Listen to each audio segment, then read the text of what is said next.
Hello and welcome back to another video for Final Fantasy XIV with me, Meoni. Today we're doing a bit of a special unboxing.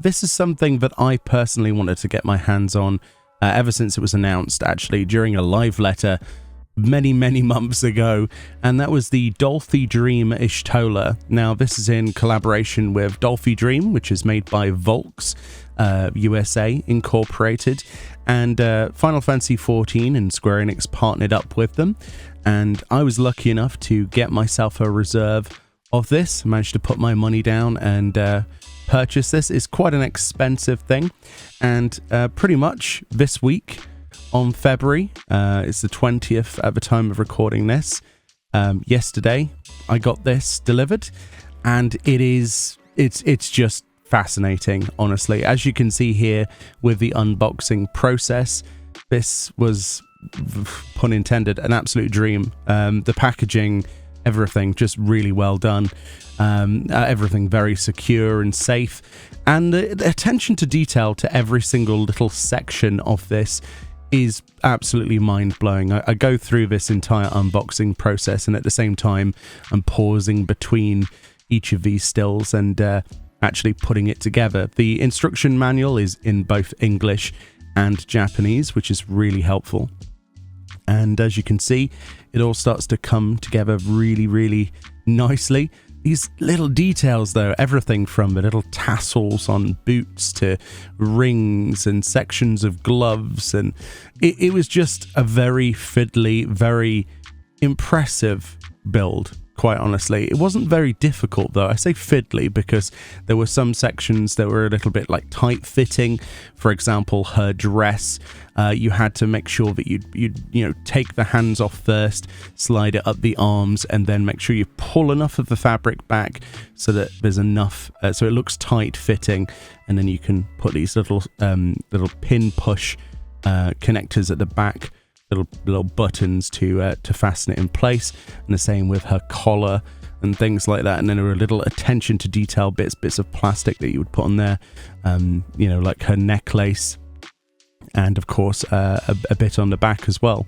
The wig itself is obviously the same material as you would get if you got a full human wig that's been trimmed. Obviously you'd have to comb this and style this to make it look like the images originally, but they've done a pretty good job here. As you can see, there are actually magnets in the head of the character underneath the wig, so the ears actually are magnetic ears that just clip on top of the wig, so you can rotate those round and adjust those to your own desire.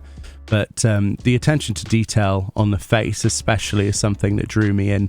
The eyes, with that stare, and the eyelashes, and just the airbrushing, all this was done handmade, which, means that every single one of these has its own uniquities and its own differences from everyone else's Dollfie Dream if they got one, which is where the cost for the most part comes from, as far as I can tell, and of course the quality that we're coming from.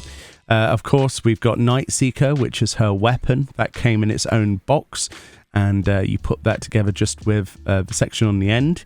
I will say they've made the weapon very heavy. This plastic weapon is the right scale. It's beautiful detail. It has these little tassel diamond beads at the top that actually move. Everything is fantastic. It's presented in such exceptional quality that you would expect, right? But it is a little bit on the heavy side, and Y'shtola doesn't have the strength to hold this up. So what I ended up having to do when I'd finally pieced this together is resting it on her boot, which is not ideal because the boot, obviously made of leather, it's going to mark. So of course you want to think ahead about how you want to pose this character. What surprised me is that the entire thing didn't come with a stand. That's something I know that Dollfie Dream doesn't necessarily do, and you're supposed to pose your characters in, poses where they can be freestanding, and for the most part I could do that, although I'd be definitely worried about it falling over, considering the investment into such a beautiful thing. The last thing I want to do is come back into my office and see it, face down with a piece broken off. So I would have liked if they had given some kind of rudimentary stand, even if it was just support for the back. Similar to how the Play Arts Kais and things like that, just something basic, or I don't know, something to lean against. But a lot of the shots and video footage that you see in this video, I had to lean her against something, be that a dumbbell or a plant pot, or a wall or a box or something in this case.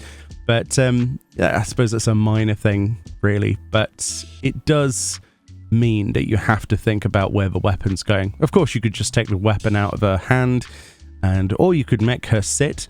One of the best poses, I think, is one that Fran, my girlfriend, came up with, where she was sat on one of our garden chairs. Actually, it kind of made it look like she was on a throne, but I like that idea, so I might actually buy myself like a doll's throne or a seat or something, like a wooden chair to scale, because that wouldn't be a bad idea. Then I wouldn't be as worried about her falling over, and it would fit into the aesthetic. But yeah, she is freestanding, but you wouldn't want to leave her alone like that unless you had some kind of support.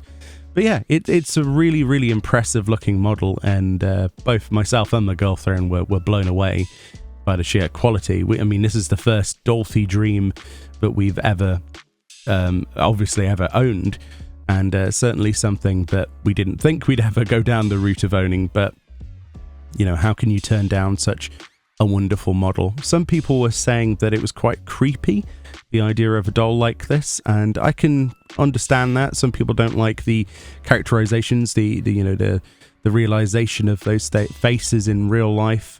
Dolls are something that some people are scared of. I can understand that.